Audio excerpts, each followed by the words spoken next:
Mysterious photos that can't be explained. JFK's assassination on November 22, 1963 in Dallas, Texas has produced a lot of conspiracy theories and mysterious photos. The first has become known as Badge Man. He looks to be wearing a police uniform and firing a weapon at the president. It's been theorized that the Dallas police orchestrated the assassination, but Badge Man could never be found to verify this.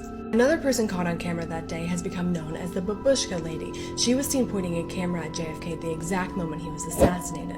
It's believed what she caught on camera could clear up a lot of the controversy.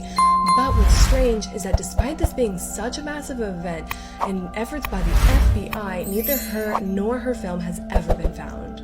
So what are Nephilim and what do they have to do with ancient civilizations, Greek mythology, world mysteries? In Genesis 6:4, the Bible tells us that fallen angels had children with human women, and these became mighty men and men of renown, which sounds really similar to what Greek mythology called demigods like Hercules. And it would make sense that the children of the Nephilim, who are the fallen angels, would have supernatural powers. At the end of the day, they were half human, half angel. I bet you didn't know that when David killed Goliath, he was actually killing one of the descendants of the Nephilim. Not only that, but he destroyed the rest of the lasting giants, including Goliath's 4 brothers. I hate to leave y'all hanging, but life for part 3.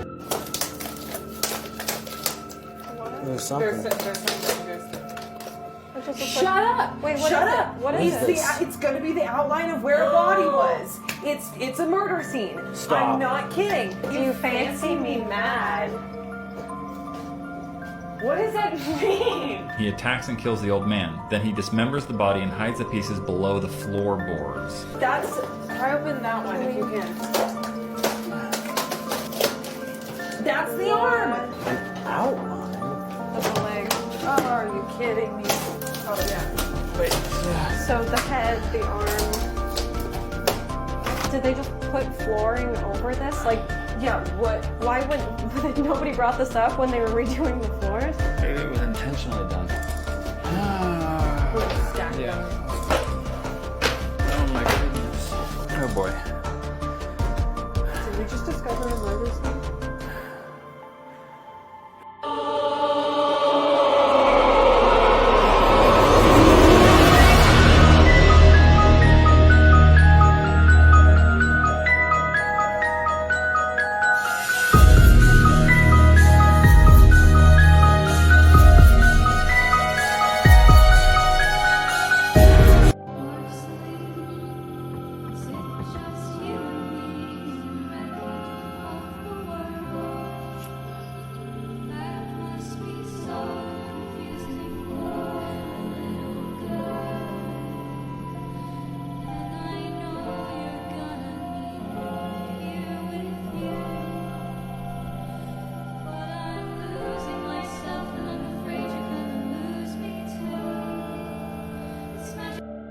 This is the worst case of a betrayal of a friend I have ever heard of.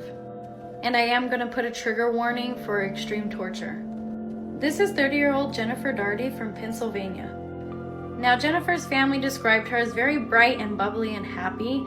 She was also mentally disabled and she had the capacity of about a 4-year-old, which unfortunately made her very trusting of people.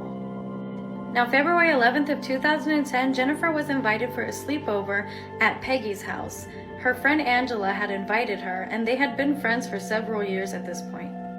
Jennifer's dad dropped her off at a bus station so she could take the bus to Peggy's house. But once Jennifer walked through the door of Peggy's apartment, things turned bad very quick. Once Jennifer walked through the door, she was very quickly attacked by these 6 people: Robert, Ricky, Melvin, Amber, Peggy, and her friend Angela.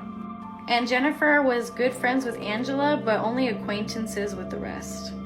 From that point on, Jennifer went through 36 hours of torture. Peggy and Angela took turns beating Jennifer with a towel rod and a crutch.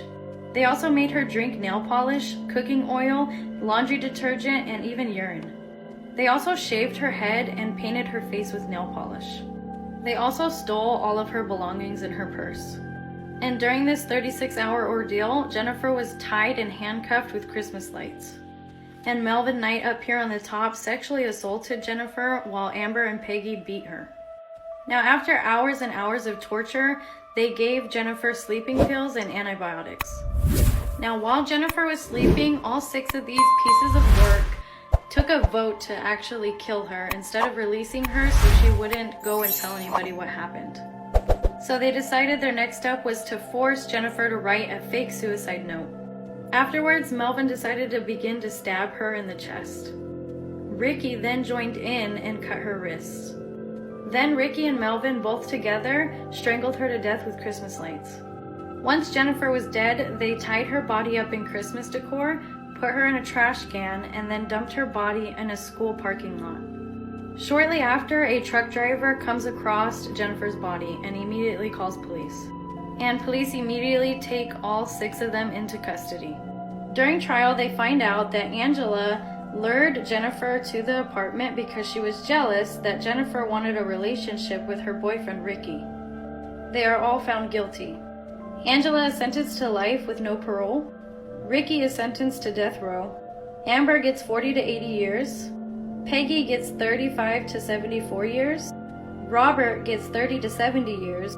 And Melvin also gets death row. Jennifer was truly a bright soul, and I hope they all rot in prison.